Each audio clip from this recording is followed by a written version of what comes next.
Here we are back again with Brook Henry, famed Ducati Bevel engineer, and some Q&As from our channel viewers. This one's from Amir. Now, Amir, I think, lives in California or somewhere in the States, and sent me a question of some time back relating to his bike, and I said, look, just hold off on this one, and I'll present it to Brook. And so here it is. This is a longer one, and I've got some videos to show you. Here we go. I've recently acquired a Ducati Darmah out of an estate and have gone through it. I think the mid to late teens were around the last time it was ridden, so maybe a decade ago. Came with PHF 32s, which would have been correct on that bike, I guess, at the time, probably. I've rebuilt both carbs with all new jets in original size. Also installed new cold start plungers, which is a good one if you've got chokes. I also got new seals between the manifold and cylinder head. That's like what you do. You do those V2 ones with the O-rings, don't you? Yeah. New K&N air filters, so those will be pods, I guess. New fuel hose, new spark plugs, new oil, new filter. As far as I can tell, everything is original or original spec, and I have tried to maintain that. I think I have it synced well at idle. It settles in around 1500, then drops to around 1200 or 1300 after about a minute. But when going through the revs, they hang.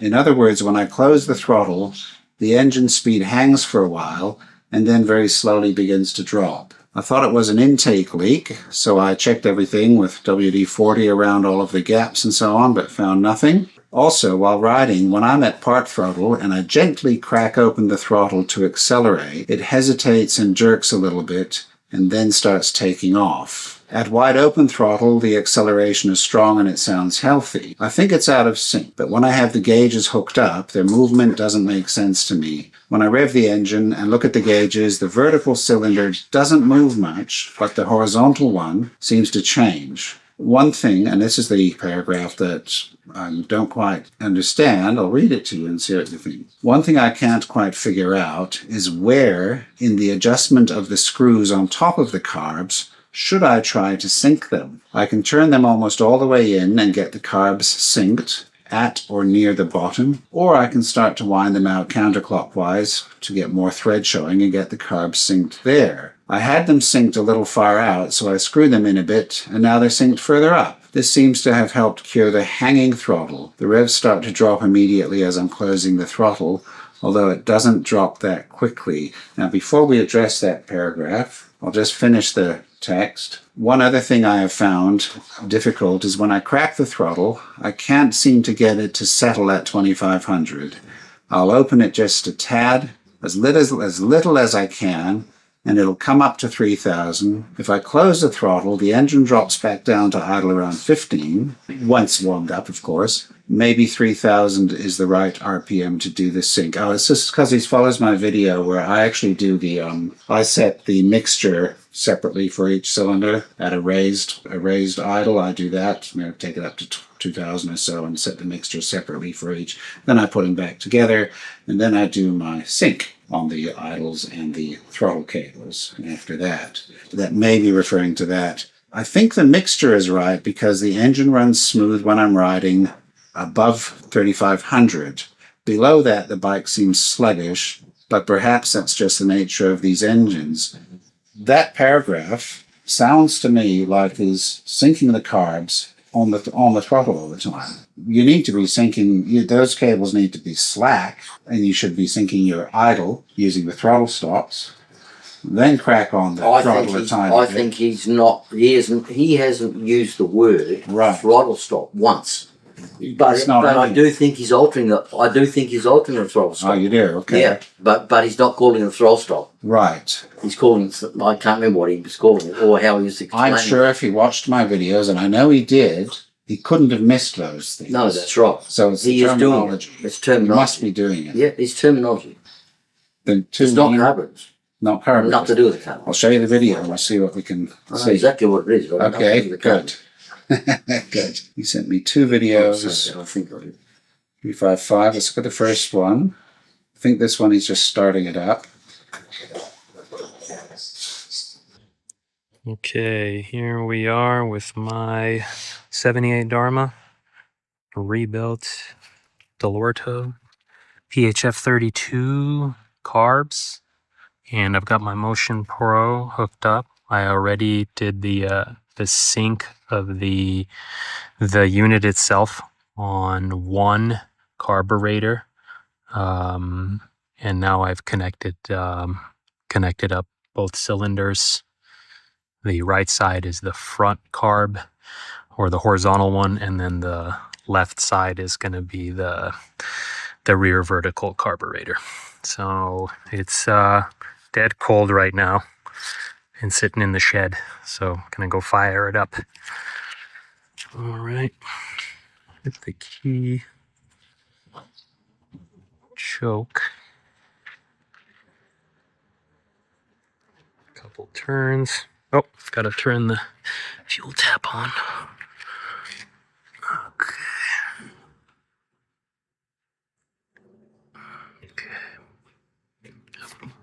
Fresh tank of gas in it from a couple days ago.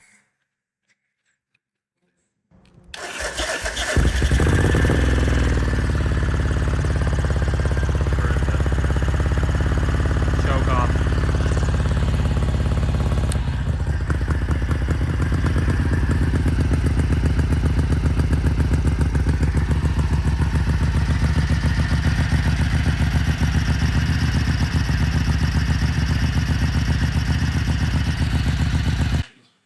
Okay, that's one, just starting it cold. Right, the other one shows this issue quite clearly. Okay, here we are now. It's warmed up, idling a little above 1200 RPM. Synced. And I'll bring the throttle up. Let's see. I close the throttle. It idles nicely. Then if I give it just a little bit of throttle, it starts just rising by itself. I'm not turning it.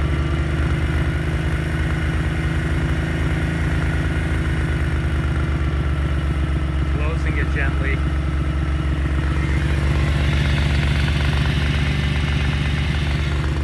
Sync is good. I just get when I close it, it doesn't drop immediately.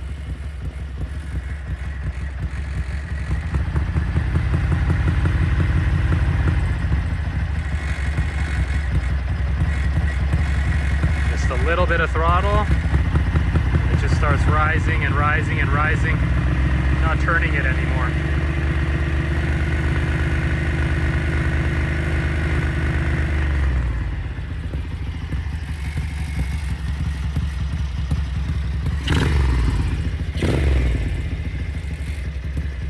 Yep, that's it.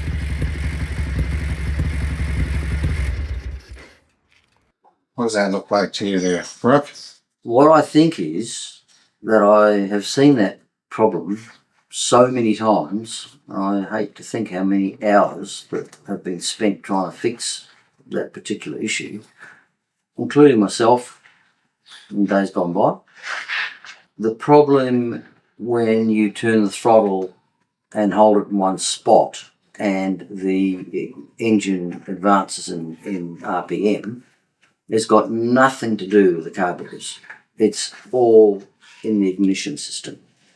And what it's doing is that it's advancing up at a very slow rate, because that's how they are. And sometimes it will and sometimes it won't. And I know why that is, and I can explain that to you.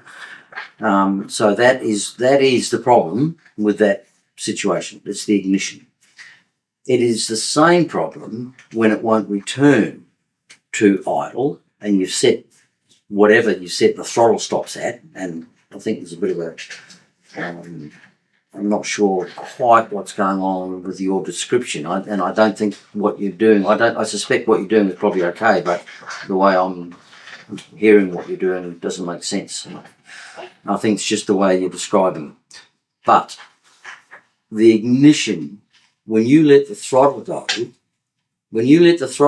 the slides in the carburetors are going back to exactly the same position as what you've set them to idle properly.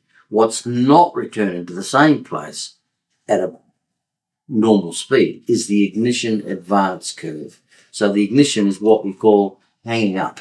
So the ignition is still advanced, the throttles are down, but if you get any car and move the throttle and move the ignition point at idle, it will rev up or slow down. You can speed it up and rev it down. On a distributor car, you rotate the distributor by hand, you can make the engine rev up and slow down. It's just how it is. Where the spark is at idle will affect what it idles at. And that Bosch system is mega unrepeatable. So it doesn't advance at the same rate every time. It doesn't return to the same spot every time. And the reason that is because when they designed the ignition, the pickup is not just telling the box where the position of the crankshaft is by when the rotor goes past. It is also telling it the RPM because it's an early computer inside that box, and what it's doing is it's measuring the voltage coming out of the pickup.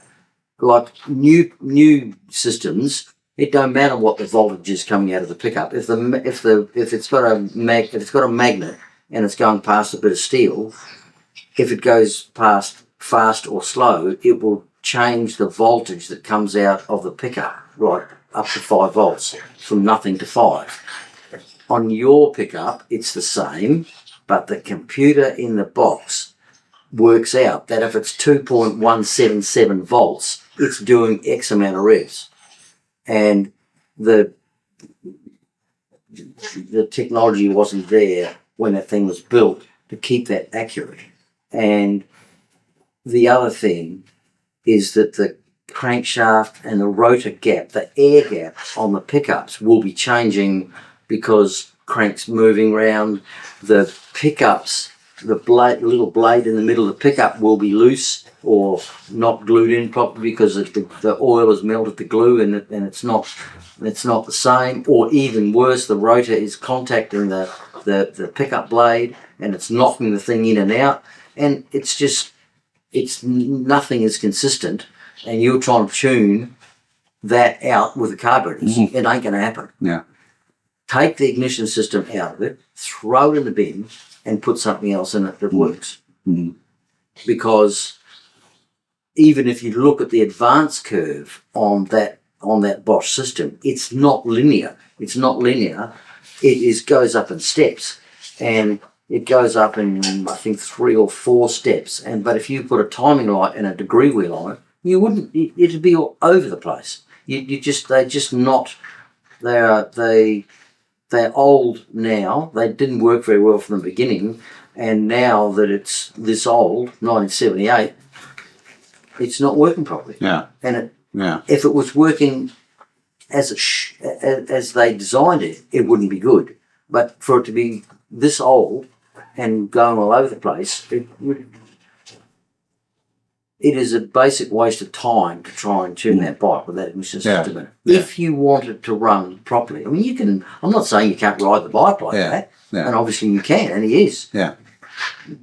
If you want it nice, you need to move forward in technology and put an ignition system in it that will be repeatable. It's got better spark. It doesn't rely on spark. It doesn't rely on voltage out of the pickup. It just sees a signal. It don't care whether it's half a volt or 5 volts. It just sees a signal, and it tells it where it is.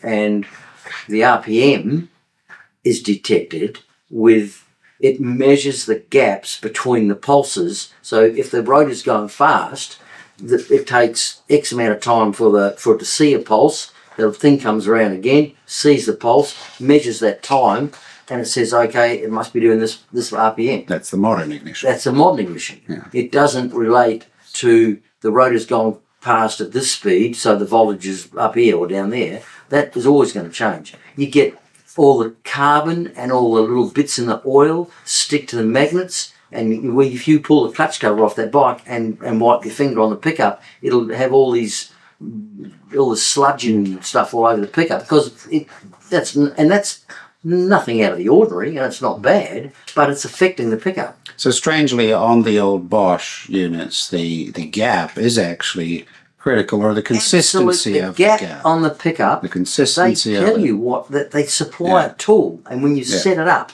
the gap. I've done that has many to be, times. Exactly, and if you change the gap by 2 thou, that's the difference between it returning to idle and not returning. 2 thou, 2/1000 of an inch, and I'll guarantee that the pickups in this bike, the bottom blade of the pickup is the base plate of the thing, which bolts it to the coil. That bolts it to the base plate. The middle blade in the pickup is literally slid into the plastic, and the coil is wound around it, and it's glued in with glue. And I will guarantee that pickup blade is moving in and out. I'll guarantee it, because I can see it on the tacho. I spent an age on mine trying to get it to right, and cover on and off. When those things came out back in the day, some of them had loose pickup blades from new, and I had them in my shop. I spent weeks trying to fix this problem. And then I went and saw different people that could measure the signal. To see electricity, you need an oscilloscope. And I got taught how to do that, and you can see it, and you can see it on the sine wave. I mean, the sine wave is just all over the place. When you do it once, do it, and the next time, totally different. And that's why, because it's generating a different amount of current, and the different amount of current is telling the box to do something that it shouldn't be doing.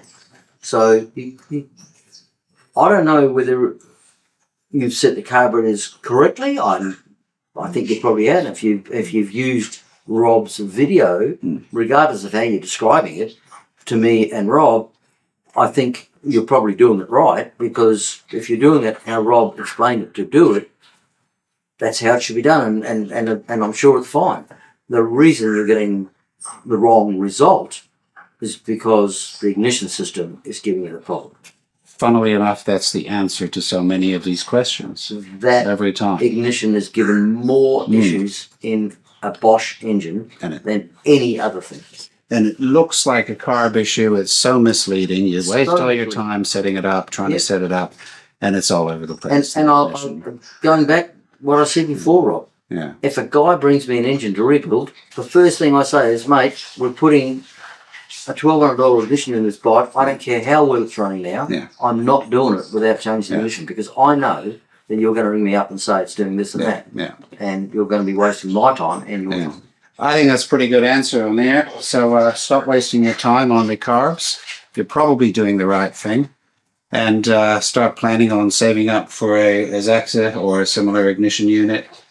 Get that sorted out, and make sure you report back and let me know how you get on, and I'll update. I'd be interested to know how you get on, because I can assure you that if you like the bike and you like it riding, and all these little bits that you're saying in the middle of the brain, that is all ignition, and it's the way it's advancing and returning from advance. And I'm telling you, when you change that ignition and put it in that bike, you will think you bought a new motorbike. It is so different. Well, I've had one now, and that part is resolved. It's nice to resolve issues and not have to think about them. So everyone else, I think we've wrapped up the questions here. Thank you very much, Brook, for doing this for us. Brooke. Okay. So. Okay. We'll see you guys.